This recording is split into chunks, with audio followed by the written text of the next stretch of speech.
जीवन को महान बनाने वाली प्रेरणादायक कहानियां, निस्वार्थ भाव से जगत कल्याण की सेवा में समर्पित महान व्यक्तियों के अनुभव। प्रजापिता पिताश्री ब्रह्मा एवं मातेश्वरी जगदम्बा सरस्वती के संग के रंग, ईश्वरीय यज्ञ इतिहास की झलकियां तथा परमात्म शक्ति अनुभूति से अपना जीवन श्रेष्ठ बनाने के लिए देखिए कार्यक्रम प्रेरणा। वल्लभ विद्यानगर गुजरात राज्य के आनंद जिले में स्थित एक नगर पालिका क्षेत्र है। यह नगर शैक्षणिक केंद्र के रूप में प्रसिद्ध है। सुप्रसिद्ध सरदार पटेल विश्वविद्यालय यहाँ ही स्थित है। ब्रह्मा कुमारी ईश्वरीय विश्वविद्यालय वल्लभ विद्यानगर की संचालिका के रूप में राजयोगिनी जागृति दीदी जी निमित्त है। आपका जन्म 1966 में गुजरात के पालनपुर में हुआ। बचपन से ही आप खेल कूद में विशेष रुचि रखते थे। आप उमंग, उत्साह, स्नेह, प्यार, रचनात्मकता, व्यवस्थितता आदि गुणों से भरपूर है।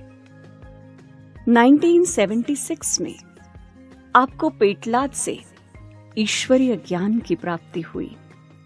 1978 में पहली बार संस्था के मुख्यालय आबू पर्वत में अव्यक्त बाप दादा से मिलने का सौभाग्य प्राप्त हुआ। 1985 से आपने अपना संपूर्ण जीवन ईश्वरीय सेवाओं में समर्पित कर दिया। तब से आप अहमदाबाद, महादेवनगर, नडियाद आदि स्थानों में सेवाएं प्रदान कर 1994 से वल्लभ विद्यानगर में ईश्वरीय संदेश दे रही है। यहाँ के विश्व कल्याणी भवन में रहते हुए आप अनेक रचनात्मक कार्यक्रमों के द्वारा परमात्म ज्ञान का प्रसार कर रही है। ईश्वरीय सेवाओं के विस्तार को देखते हुए 2017 में वर्ल्ड ऑफ साइलेंस भवन का फाउंडेशन स्टोन रखा गया। 2019 में इस भवन का उद्घाटन संपन्न हुआ।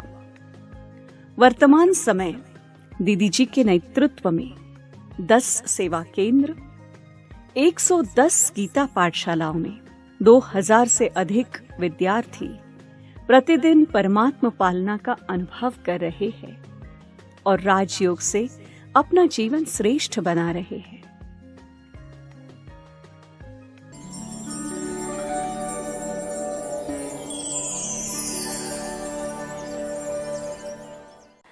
परिवार लौकिक ब्राह्मण होने के कारण भक्ति के वातावरण में बचपन बीता और स्पेशली मंदिर, मंत्र, माला के साथ बचपन बीता।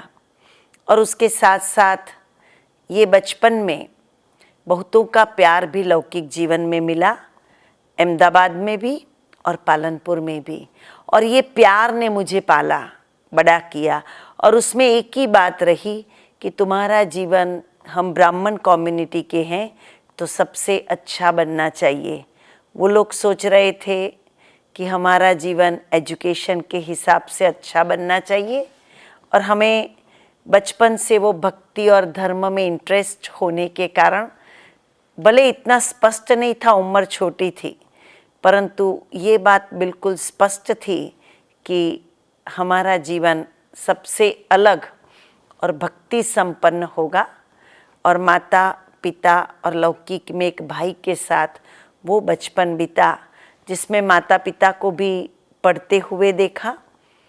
हमने खुद भी पढ़ाई की और न सिर्फ पढ़ाई की लेकिन साथ साथ सबको गायत्री मंत्र, गायत्री परिवार की बातें और गायत्री चालीसा मैं सिखाती रही।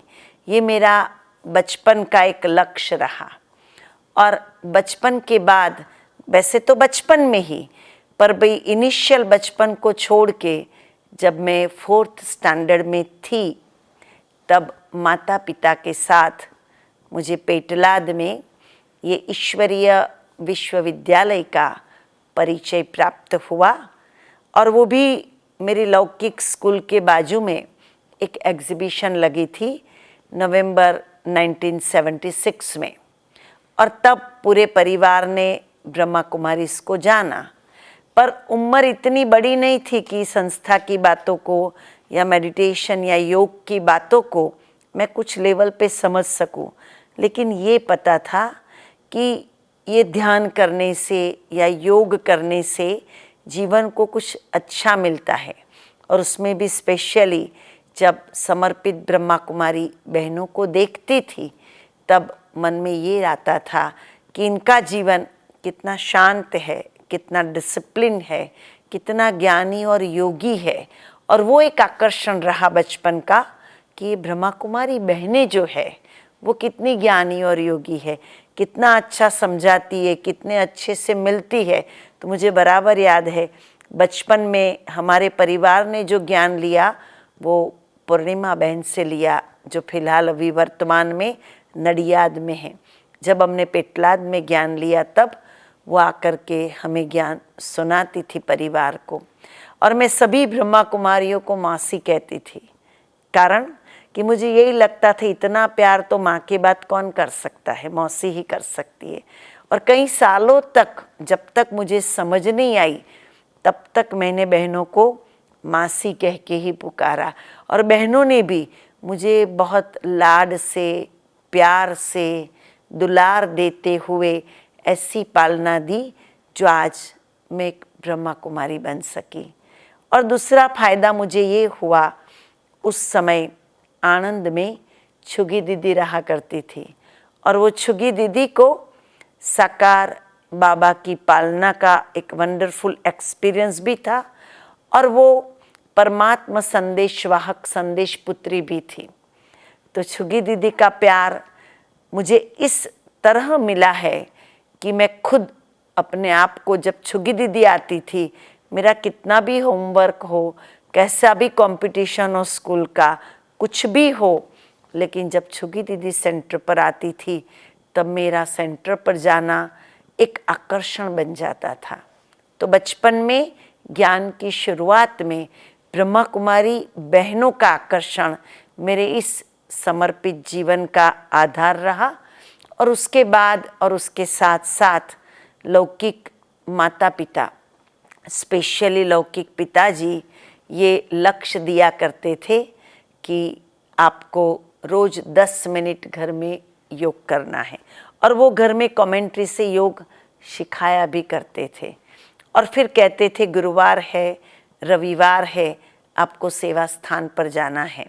और इतनी अच्छी प्रेरणा देते थे कि हमें भी इंटरेस्ट होता था कि कब आए गुरुवार और जल्दी सेंटर पर जाए, और यहाँ जैसे घर में योग करते हैं ऐसा बाबा के कमरे में योग करें।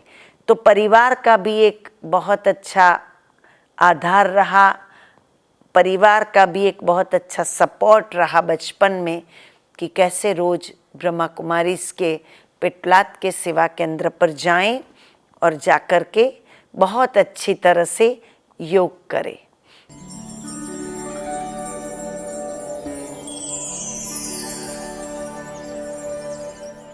सेवेंटी 76 में जब ज्ञान मिला, ईश्वरीय परिवार से समीप आई, तो 77 में लौकिक परिवार के साथ पांडव भवन जाना हुआ। और स्पेशली परमात्मा अवतरण के वो अनुभव को, भले मेरा बचपन था लेकिन इतनी समझ तो थी मुझे कि मैं प्रभु मिलन के लिए जा रही हूँ। और स्पेशली मैंने जो चार्ट लिखा था, और मैं जो रोज़ चार्ट लिखती थी, वो चार्ट की बहुत सारी कॉपियाँ थी 1 साल की, वो सब लेके मैं गई थी। मुझे याद है हमारे परिवार को उस टाइम बाप दादा लगभग 22 मिनट मिले थे, और पूरा चार्ट मेरा देखा था। फिर पूछा था तुमको चार्ट कौन लिखाता है, तो मैंने कहा पापा लिखाते और मम्मी मार्क चेक करती है। तो बाप दादा हंसने लगे, और बाप दादा ने किया बिल्कुल कहा उसी तरह, माता पिता जो कहे वो करती रहोगी ना तो जीवन का बेड़ा पार हो जाएगा। और वो मैंने अपने लाइफ में भी अनुभव किया। फिर 78 में जब यूनाइटेड नेशन ने अंतर्राष्ट्रीय बाल वर्ष घोषित किया, तब मेरा आबू जाना हुआ। तब वो बच्चों के प्रोग्राम में सबसे पहली मेरी स्पीच रही ब्रह्मा कुमारी विद्यालय में, सच्चे नेतृत्व के लक्षण, और उसमें मेरा जब फर्स्ट प्राइज़ आया तब मुझे इतनी खुशी हुई जितना मुझे बाहर कंपटीशन में नंबर आने से खुशी नहीं रहती थी, इतनी खुशी हुई दादी जी के हस्तों से जो प्राइज़ मिला। और उस टाइम भी पूरे ग्रुप के साथ सरला दीदी हमारी गाइड थी और पूरे 70 के ग्रुप के साथ आबू से राष्ट्रपति भवन तक दिल्ली तक जाना हुआ। आबू का वो बचपन का अनुभव मुझे बराबर याद है। दादियों की पालना, दीदियों का मार्गदर्शन और हमेशा बड़ों का मोटिवेशन वहाँ एक सुख देता था। दूसरा, मुझे बचपन में दादी जी ने एक फ्रॉक दिया था, वाइट फ्रॉक दिया था। तो मुझे मेरे मन में यही कहा था मेरे मन ने कि ये फ्रॉक पहनने से बहुत अच्छा रहता है, भविष्य भगवान बहुत याद आते हैं। तो जब भी मैं आबू जाती थी मुझे मन में यही आता था, मुझे दादी जी से कोई ड्रेस मिलेगा वो पहनने से मुझे बहुत अच्छा रहेगा। तो 77 में गई, 77 में 2 बार गई, तो 78 में जब बच्चों के प्रोग्राम में गई तो 3 वाइट ड्रेस लेके गई थी। 1 मास रुकना तो बाद में नक्की किया गया। तो मैंने वेरावल की रमीला बहन हमारी टीचर थी उस टाइम आबू में, तो उनको बोला मैं तो तभी भाषण करूंगी जब दादी जी मुझे वो ड्रेस देंगी, वो लकी होता है। सचमुच दादी जी को पता पड़ा मोहिनी बहन थ्रू, दादी जी ने मुझे बुला करके वो ड्रेस दिया और मैंने कंपटीशन में वही ड्रेस पहना और नंबर आया। तो बड़ों के आशीर्वाद क्या होते हैं वो मैंने आबू में अनुभव किया। हमारा एक सोच चलना और बड़ों ने उसको कैच करके हमें सपोर्ट देना, वो भी मैंने आबू में अनुभव किया। और वही बचपन के प्रोग्राम में मुरली में कैसे बैठना, बाबा के कमरे में कैसे जाना, मुरली कैसे लिखना, वो ड्रेस पहनते तो दुपट्टा और मर्यादा क्या होती है कुमारियों की, वो मनोहर दादी और बड़ी दीदी से सीखा। तो 77 और 78 में आबू गई, फिर 79 में गई। तो 79 में जब बाबा को मिली तब बाबा ने कहा, बच्ची तुम्हारा लक्ष्य बहुत स्पष्ट है, वो बाबा जानता है, लेकिन लक्ष्य को स्पष्ट रखने के साथ साथ लक्ष्य तक पहुंचने की विशेषताओं को देखो। मुझे बराबर याद है उस टाइम मुझे मन में ये हो रहा था कि अभी 10th स्टैंडर्ड है, फिर 11th में मैं साइंस लूँगी, पता नहीं साइंस लूँगी तो ब्रह्मा कुमारी कैसे बनूँगी, ये थोड़ा कन्फ्यूज़न था। तो बाबा ने बहुत स्पष्ट कह दिया, अपनी विशेषताओं को देखो जो तुमको बनना है। और इसीलिए मैंने हॉस्टल को सिलेक्ट किया कि वाइट ड्रेस पहन करके जाऊं। फिर जब कॉलेज में आई और बाप दादा को मिली तब बाबा ने एक वंडरफुल वरदान दिया कि बाबा कभी किसी का भविष्य बोलता नहीं है। आज बाबा इस बच्ची का भविष्य बोलता है कि बताता है कि होने वाली गॉडली यूनिवर्सिटी की तुम बच्ची प्रोफेसर बनोगी, इतनी क्रिएटिव बनोगी जो क्रिएटिविटी की लोग कॉपी करेंगे। तो हमेशा मैं कोई भी सेवा का प्लानिंग करती हूँ, बाबा का वो वरदान मुझे हमेशा याद रहता है कि मैं तो प्रोफेसर हूँ और प्रोफेसर का काम है हमेशा अपडेट रहना, ज्ञान की नई बातें, योग की नई बातें। और दूसरा हमेशा रहता था भगवान ने कहा है तुम्हें रचनात्मक बनना है।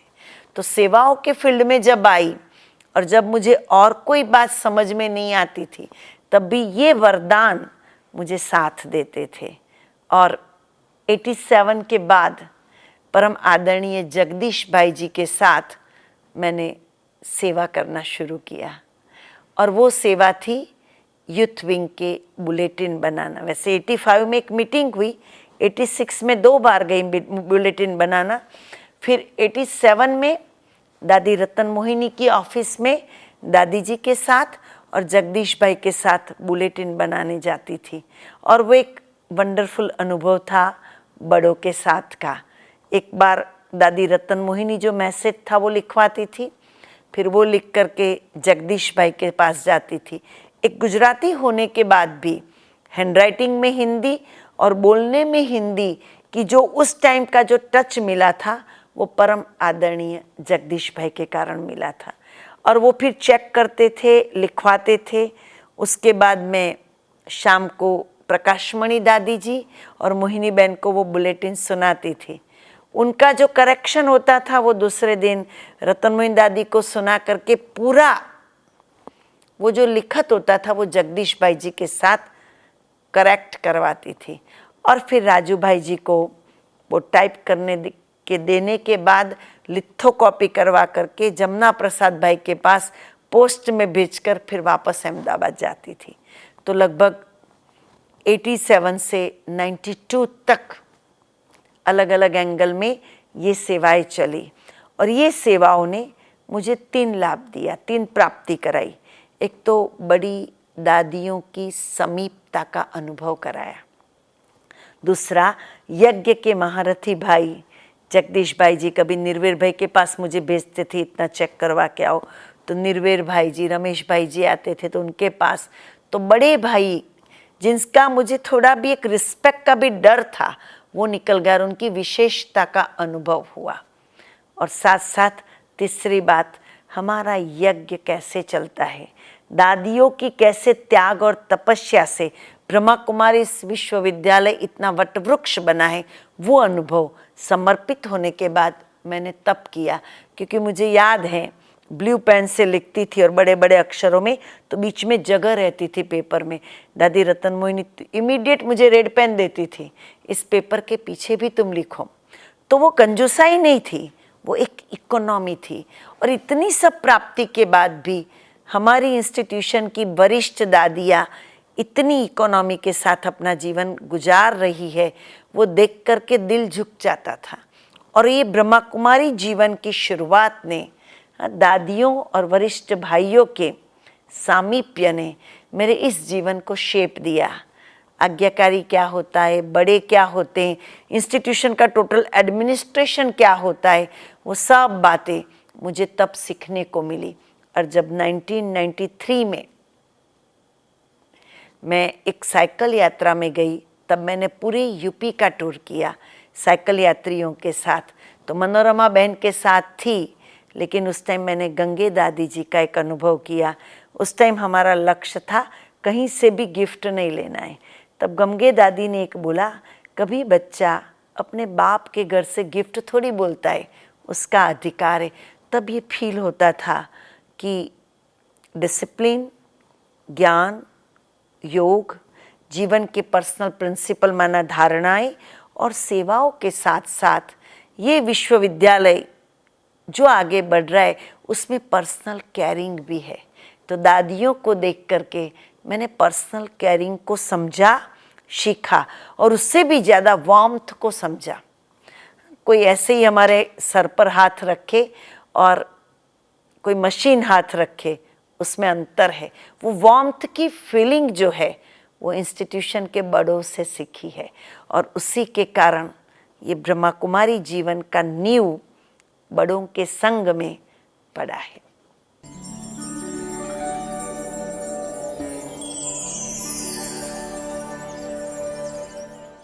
इस ईश्वरीय जीवन में मैंने थोड़ी बातें सीखी है और सीखने के बाद मुझे लगा है यही मेरे व्यक्तित्व का भाग होना चाहिए अथवा पर्सनल प्रिंसिपल में ये बातें आनी चाहिए। तो एक बात दिनचर्या को देखा है, मैंने बड़ी दीदी से दिनचर्या को देखा है और इसीलिए मुझे दिनचर्या पर अटेंशन रहता है। आज दिन तक भी रहता है कि उल्टे सुल्टे टाइम पे मुझे सोना नहीं है, अमृत वेला, शाम का टाइम, ये सब अटेंशन रहता है। और कभी दिनचर्या के साथ साथ मुझे ये भी अपने आप को देखना है कि उस दिनचर्या के साथ मेरी मनचर्या क्या है। जगदीश भाई के संग ने ये बात सिखा दी है कि अपनी मनचर्या को भी ठीक रखना है। जब मैं बुलेटिन लिखती थी तब जगदीश भाई कहते थे ये बुलेटिन लिखा तब मन में क्या सोच चल रहा था, ऐसा वाक्य कैसे आया। तब मैं सुनाती थी तो मुझे और उसमें एक बात ऐड करते थे। तो मनचर्या का मेरा अपने आप पर अटेंशन जाता है। दूसरी बात, सत्यता जो मेरा फेवरेट सब्जेक्ट बचपन से रहा है और आज भी, और ईश्वरीय जीवन में तो सत्यता और सभ्यता दोनों को मिलाकर चलती हूँ। सत्य अपने जीवन को बहुत ट्रांसपेरेंस आज दिन तक रखा है, बड़ों के साथ, इवन आने वाले भाई बहनों के साथ, और वो ट्रांसपेरेंसी मुझे सुख दे रही है। कभी ऐसा नहीं लग रहा है कि मेरी बात कोई जान जाएगा, मुझे ऐसे ही लगता है हम जो है जैसे भगवान के हैं। तीसरी बात मैंने इस जीवन में जो सीखी है वो बड़ों की बातों को हमेशा आज्ञा मान करके सर माथे लेना है, और उसके परिणाम स्वरूप जब भी मुझे आबू बुलाया जाता है, जब और कंडीशन सब ठीक है, सिवाय हेल्थ का कोई बड़ा इश्यू हो, मैं कभी बड़ों को ना नहीं कहती हूँ, क्योंकि मुझे ये लगता है यज्ञ ने हमको बहुत कुछ दिया है, ईश्वरीय परिवार की पालना ने हमें इतना ऊंचा बनाया है, अभी हमें यज्ञ को रिटर्न में देना है, इसलिए हमें हर आज्ञा को चलाना है और सत्यता के साथ सच्चाई सफाई से अपने आप को रखना है। चौथी बात मैंने पर्सनल लेवल पे देखी थी, इसीलिए मैंने अपने आप में धारण की है, और वो है अपने आप को पर चिंतन से मुक्त रखना है। किसी के साथ फ़ोन करके गॉसिप करना, उसको वहाँ का हाल पूछना कभी नहीं करती, और ये लक्ष्य रखा है मेरे मुंह से कभी किसी का परचिंतन नहीं निकलना चाहिए, क्योंकि परचिंतन ही वेस्ट थॉट्स का बहुत बड़ा पावरफुल फाउंडेशन है। और उसके साथ साथ अपनी प्योरिटी को बढ़ाना है। पिछले 3 साल से भले ये शरीर से हम पवित्र है, लेकिन एक एक बात जब परमात्मा महावाक्यों में बाबा ने कहा है संपूर्ण पवित्रता क्या है, वृत्ति की पवित्रता, दिनचर्या की पवित्रता, तो एक एक बात को मैं ऐड कर रही हूँ।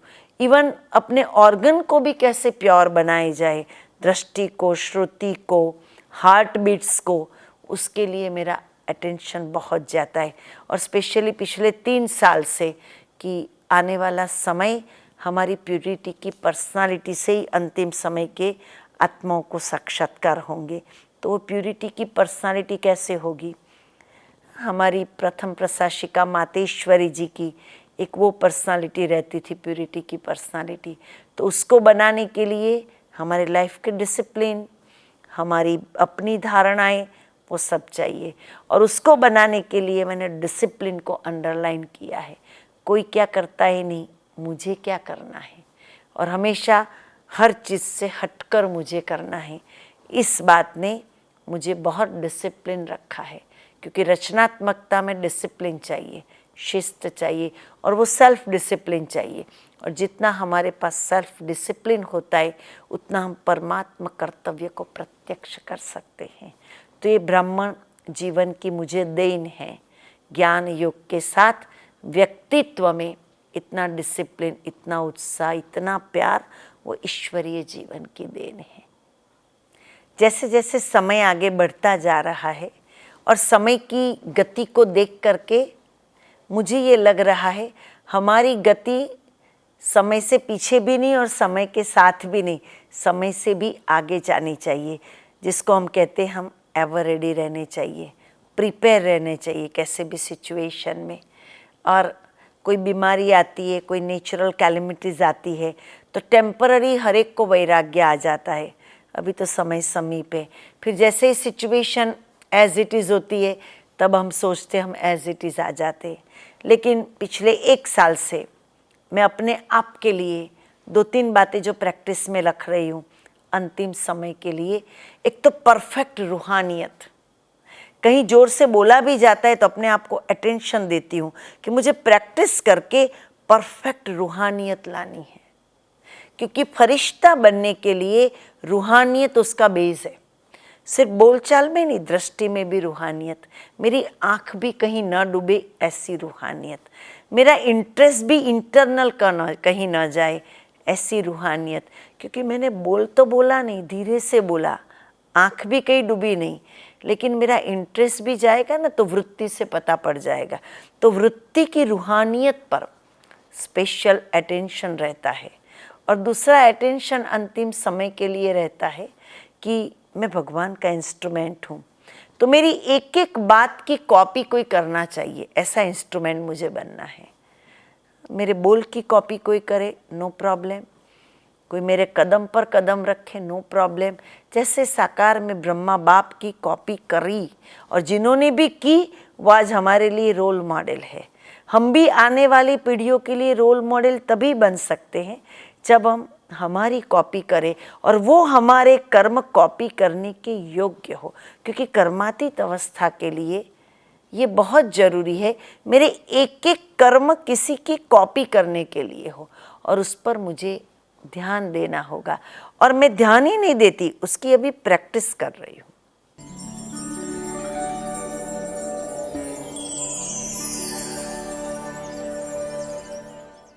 जो दीदी से मैंने जो बहुत अच्छा जो सीखा है वो उनकी डिसिप्लिन और प्यार। जो मैं जितना भी आगे बढ़ा हूँ उसका मेन रीज़न है कि दीदी जो भी हमसे करवाती है डिसिप्लिन के साथ साथ उनका इतना ही प्यार होता है। And from day one, I feel very connected, belonging and loving environment here. And she conveys herself very clearly. She is available whenever I call and she pays minute detail to every need of each student. 2002 में हमारी college में एक workshop था। Workshop में दीदी आए थे, जागृति दीदी, और उस वक्त मैं उनकी रूहानियत से उतना आकर्षित हो गया कि मैं उनको ढूंढता ढूंढता सेवा केंद्र पर आ गया। और फिर आकर मैंने इस 18 साल में दीदी से इतना सीखा है। सबसे पहले उसमें टाइम मैनेजमेंट बहुत ही पावरफुल है, वो टाइम में बहुत एक्यूरेट है।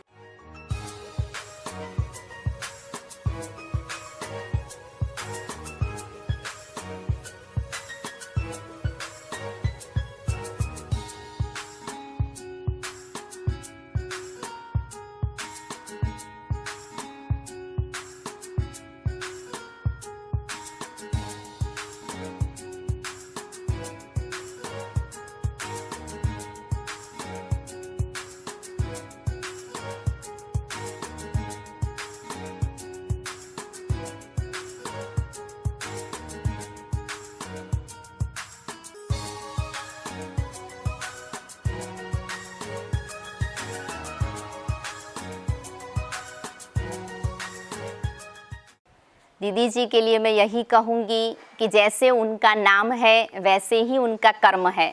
जैसे कहा जाता है कि साहस, नवीनता, हमेशा उमंग और उत्साह, सतत प्रेरणा स्रोत, सतत खुद भी जागृत रहना, औरों को भी जागृत करना, यही उनके नाम को सार्थक करता है। तो उमंग और उत्साह का दूसरा नाम यही हमेशा जागृति दीदी का रहा है और हमेशा रहेगा।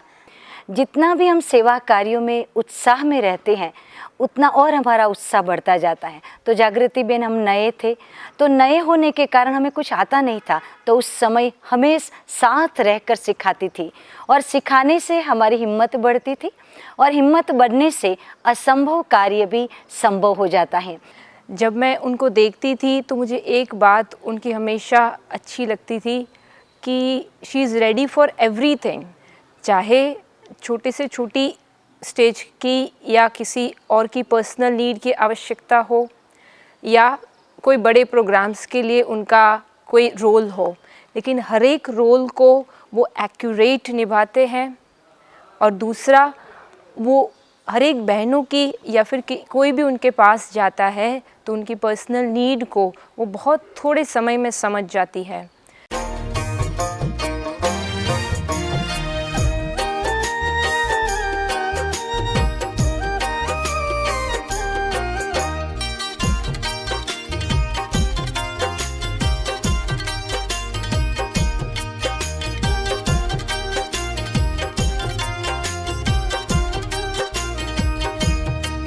वो मेरा बाबा है, वो मेरा बाबा है, वो मेरा बाबा है, वो मेरा बाबा है। ज्ञान की राहें दिखलाता, आत्मदीपों को है जलाता, पावन वो बनाता है, वो मेरा बाबा है, वो मेरा बाबा बाबा है, वो मेरा बाबा है।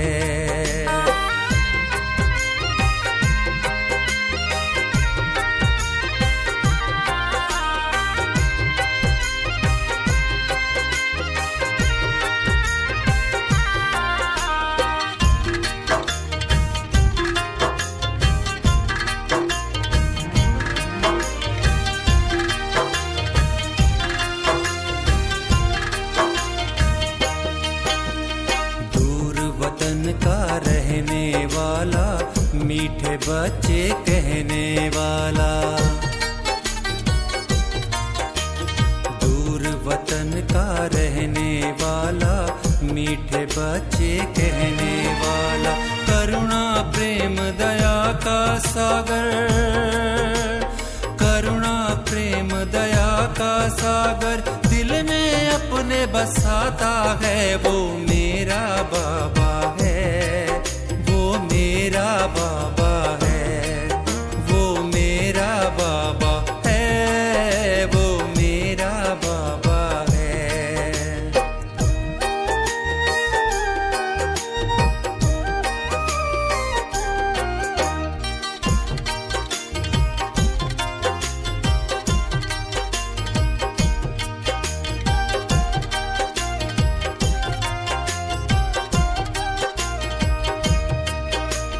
पलकों पर हम सबको पाले, जीवन नैया को है संभाले।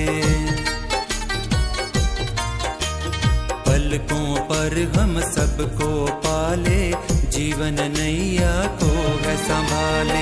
ले पतवार हाथों में बाबा, ले पतवार हाथों में बाबा, मंजिल तक ले जाता है। वो मेरा बाबा